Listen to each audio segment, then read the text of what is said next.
countries like China, for example, which right now is already reviewing the one-child policy.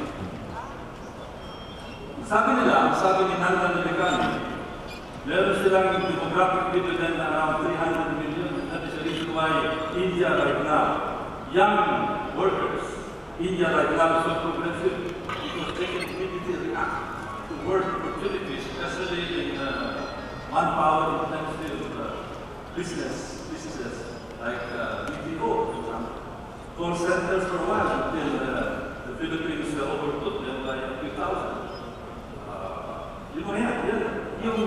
Yan ay isang salita na pabor sa mas malaking populasyon. Hindi po yan pabor sa maliit na populasyon. Kaya tinawag ng demographic dividend. Advantage yan kung ikaw ay mas malaking populasyon. Maraming bansa ngayon, ang kanilang demographic dividend ay higit na.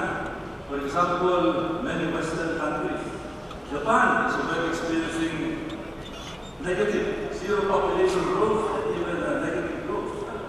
Even China. In fact, there is already a projection, and this has come out in respected magazines, that India will be overtaking China in about 10 years or even less because of that demographic dividend. China right now cannot react because they're now facing the bleak prospect of an aging population.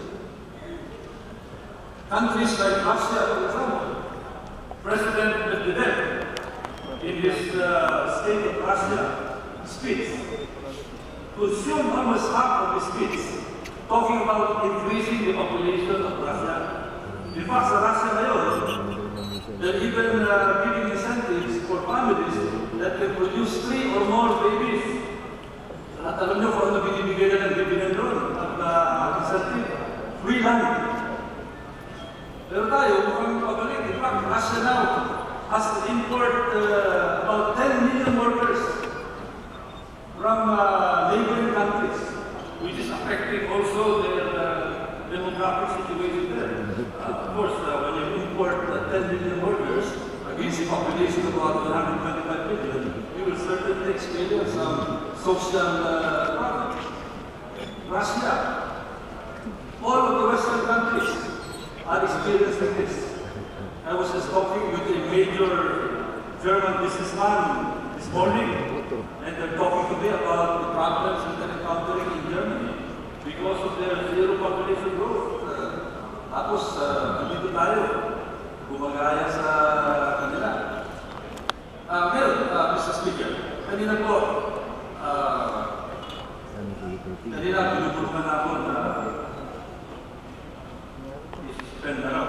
Ako yung handa pa rin magkaroon. But in deference to the appeal of the meeting rules, I am willing to consider that if they're going to repeat that, but if not, then I will continue.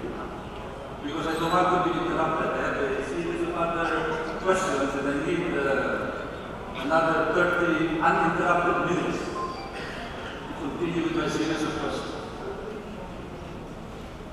Walang problema sa akin yun, Mr. Speaker, yun.